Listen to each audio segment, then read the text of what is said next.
Alright, now let's look at some basic 7th chords. So sometimes called the dominant 7th, but you've probably seen these in songs that you want to learn. Maybe you've seen E7 or A7 or D7, and you're saying, okay, how do I play that chord? I know E, but I don't know E7.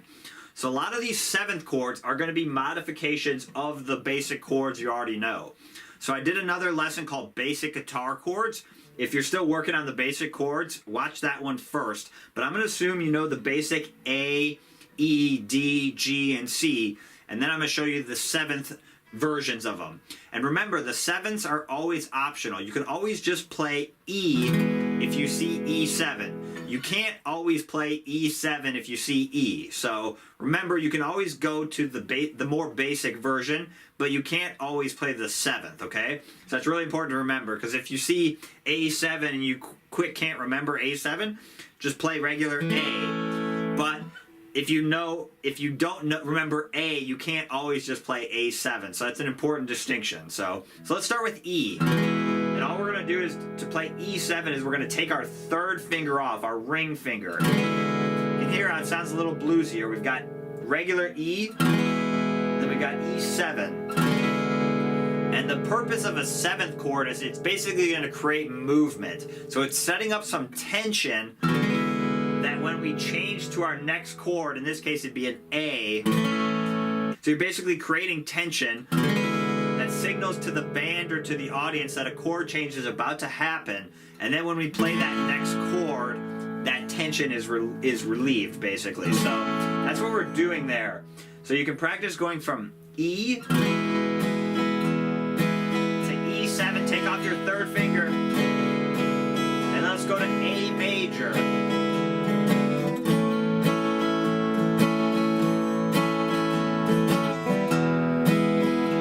So you don't have to do that. You could just go E up to A.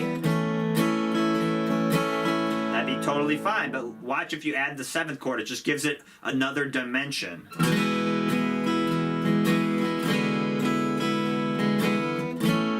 It's basically indicating to the band or to the audience, like I said, that a chord change is about to happen.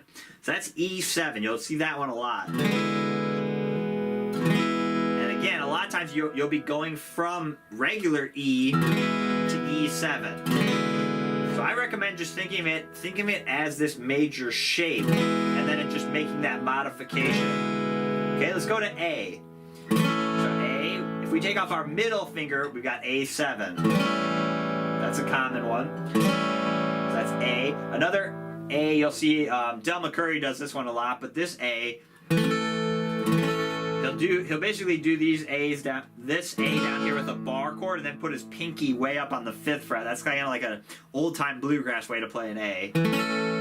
But if you want A7 in that version, you take off your pinky and put your 2nd finger, or your ring finger, whichever feels more comfortable, up on the 3rd fret of the highest string. That's another way to play A7, but this one's more common. Again, so we could practice going from A, A7 to a D this time, D major. Let's try that again. A, A7, D. Practicing the 7th chords is also good practice because you have to work on your right hand technique to make sure you're strumming those higher strings. So if I'm hitting just the low strings, I could change to A7 and you're not going to hear it, right? So you need to make sure your right hand is up there playing those higher strings so you hear that chord change, okay? That's really important. So we're working on left hand technique and right hand technique in this lesson. Okay, let's move on. D, our D is up here. To do a D7, we got to do a little bit of a flip. We can't just take a finger off for this one.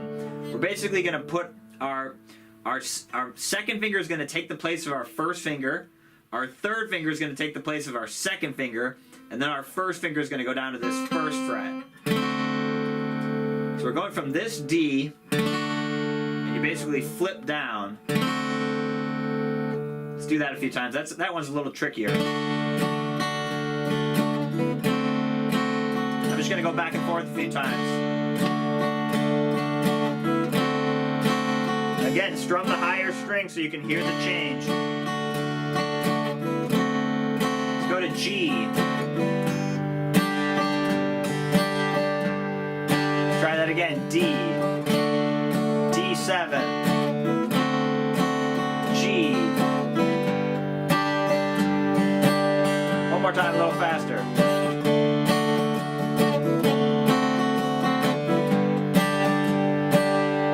And remember, anytime you're practicing new chords, don't worry about getting them to sound perfect. Work on keeping your right hand moving regardless of if you get the chord to sound perfect, okay? Because if you stop your right hand, it's going to be more noticeable that you screwed up. So your right hand's actually going to cover your tracks if you keep strumming. You can always adjust the chord to get it to sound a little better. So just keep your right hand moving no matter what. Okay, so let's do a G7 now. So for G, I'll show you two ways to do it. One is, this kind of more of a bluegrass version. You take your second finger, your middle finger, and we're just going to move it to the 3rd fret of the 4th string, and then we're going to kind of omit the lowest string. So you'll see that one a lot if you're in this G. And maybe I just throw that little 7th in there. Again, don't hit the low string when you're doing that. And then you'd go to a C. Try that a few times.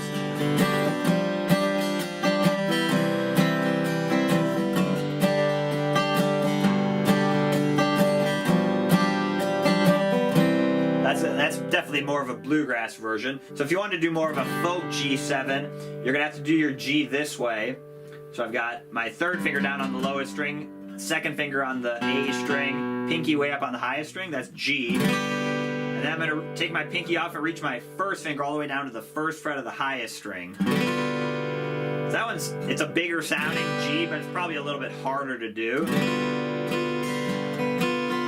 But they'll use that in folk or blues, you know. That kind of sound. You see that a lot. Or Cat Stevens or something, he does that chord a lot.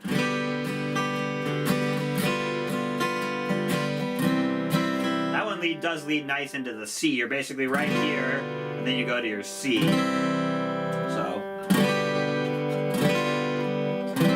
I would pick which G7 I'm doing based on which G I'm doing. If I'm doing this G, then I'd probably do this G7. If I was in this shape, I would do this one. Okay?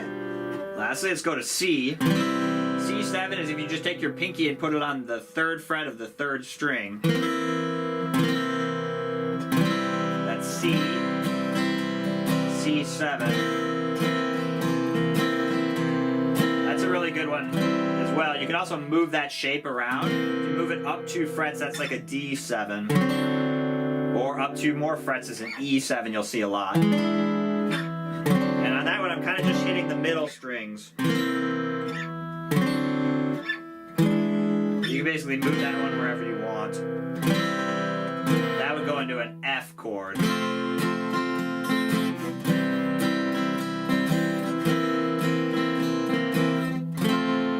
And you know B7, I did that in the last video. So that's B7. If you wanted just regular B, you'd have to do more of a bar chord version. So I mostly do B7 when I'm playing, especially in bluegrass. If I need a B, I'll just play B7. Okay? Those are basic 7th chords. Remember, 7th chords are going to create movement, they're going to create tension, and they're going to signal that a chord change is coming. You can always take out the 7th chords and just play the regular chords if you want. But if you're looking for a way to spice up your playing or challenge yourself a little bit more, adding 7th chords is a really easy way to do that. All right, hopefully that helps you out. All right, good luck.